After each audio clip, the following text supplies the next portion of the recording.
I have a pretty consistent sales process. For the most part, my meetings are routine. That way I can cover all of my bases. I meet with all types of businesses. Some are single owners, others have a small staff, and there are quite a few with multiple location and large teams. I can prepare the same slide deck for every meeting, yet I get two very different reactions. Wow, that was way more than I can afford. Or, hey, that price is a bit lower than I expected. Why do I get such different responses with the exact same presentation? Well, let's first start by talking about some simple website pricing, the equation. Pricing a website is pretty easy. There's very little cost involved. It all comes down to how long it'll take to create and launch the project. A web designer figures out how much money they want to make per hour, multiplies that by the estimated time to produce the website. When it's all finished, you get the cost of your website. Pretty easy, right? Well, in a previous life, I worked in retail selling iPhones. You can blame my experience with customers wanting to get the iPhone for free for my disgust and haggling. For that reason, I won't. I've also made a ton of websites in my life and can promise you this, websites are not that different. At the core, most businesses are using their website to achieve the same goals and need very similar functionality. If you've ever had an initial meeting with a web designer, it's very common for them to listen to your needs and schedule a follow-up meeting to discuss the price. I did this for my first few meetings. Then I realized, why am I wasting your time and my time? I know exactly how much this website will take to make and exactly how much it's going to cost.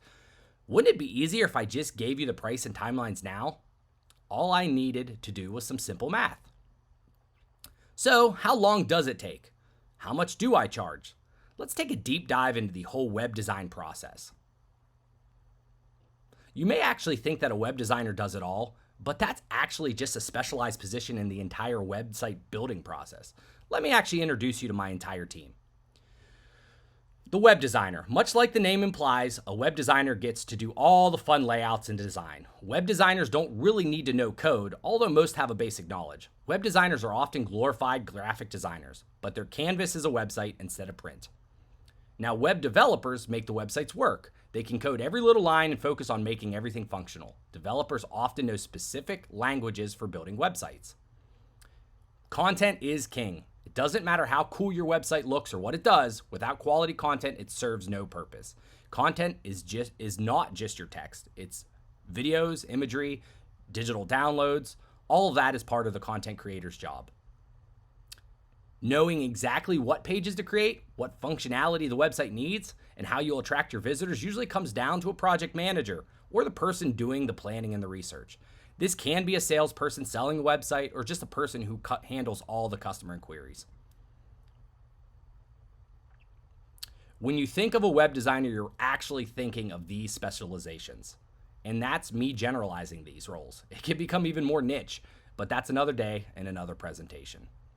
So my business name is Eric Hersey Web Design and Development. If I could get away with it, I would call myself Eric Hersey Web Design, Development, Content, and Planning.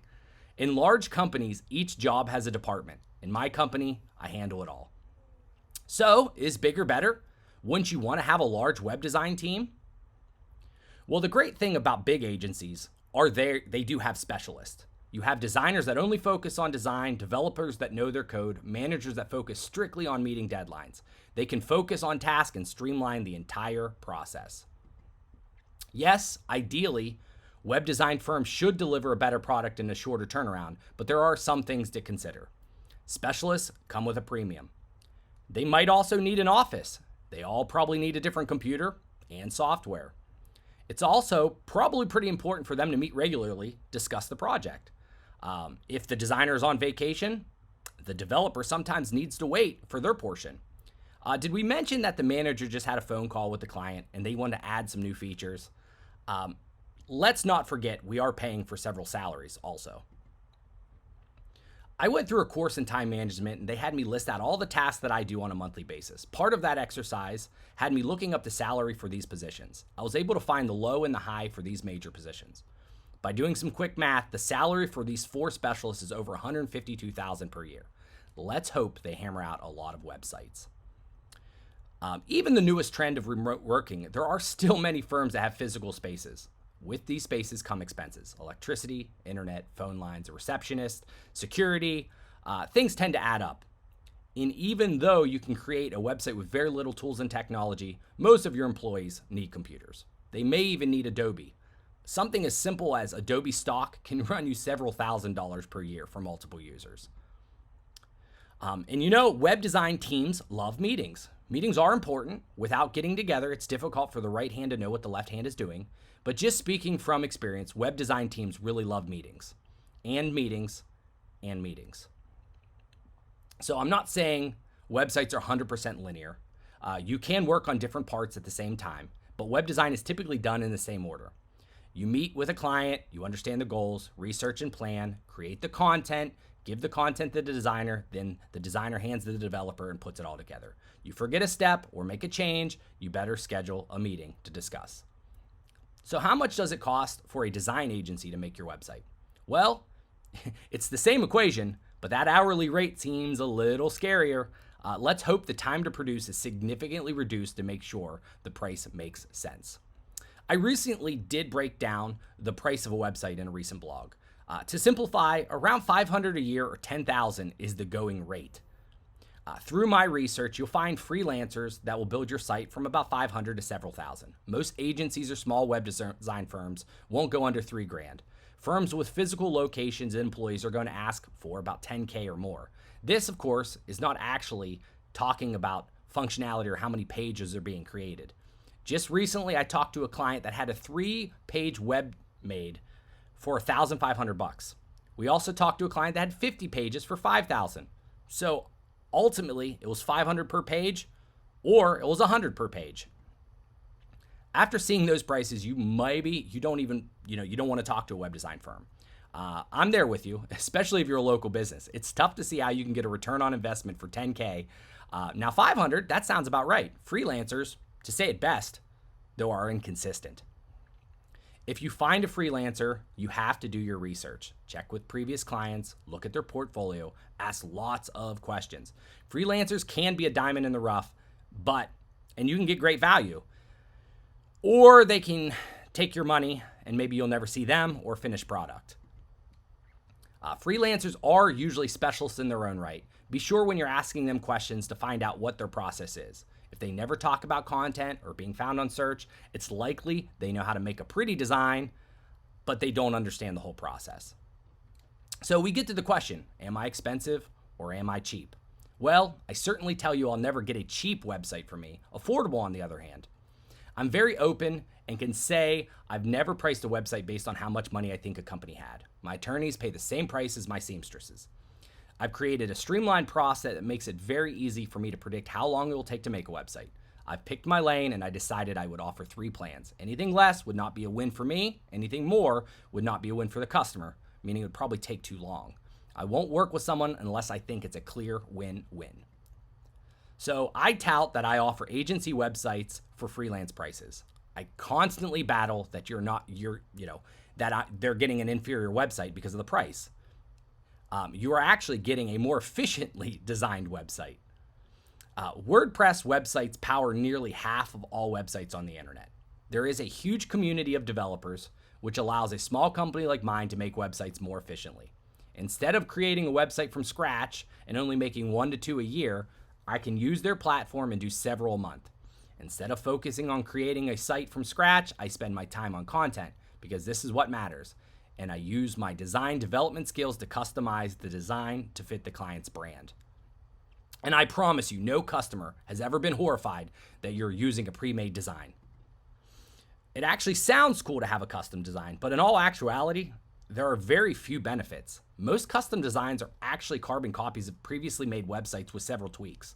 Take a look at a custom design agency portfolio. Most of their websites look exactly the same. Do you want to manage the site on your own after development? Let's hope the custom design allows you, and they put the time and the effort in creating a good back-end system. If not, prepared to pay over $100 per hour just to change the hours on your website for the holidays. And the web moves pretty fast.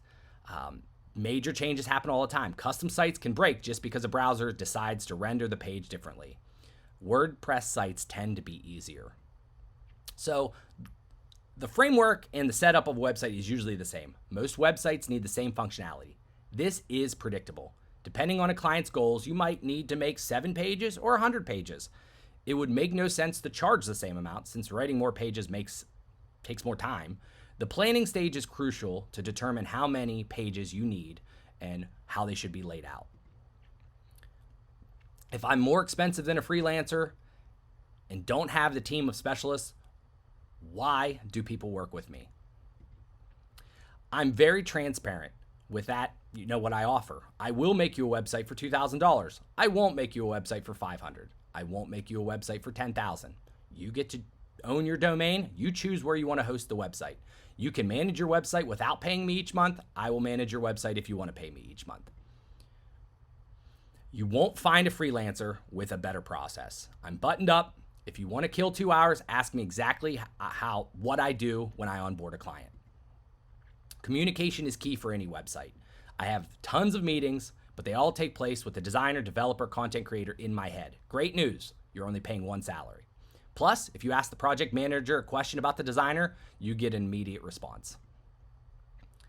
I could be called a jack of all trades, but really, I'm a really good jack of all trades. I'm a super learner. My hobby is actually learning and testing new skills. I have hobby websites that are focused on just being the best coder, designer, strategist, writer. I might not be the best in any topic, but I win a bronze or silver in every category. You know what makes it really hard for design agencies to compete? When I become a design agency. I learned long ago that I do need specialists on my team. I just won't ever need them all the time. I've cultivated a relationship with lots and lots of freelancers. When I need help with a project or want to lighten the load, I bring them in and pay per job. It becomes a win-win-win because the client gets an expert help, I only pay when they are working, and they get the flexibility they want as a freelancer. This means I can take on as many projects as needed.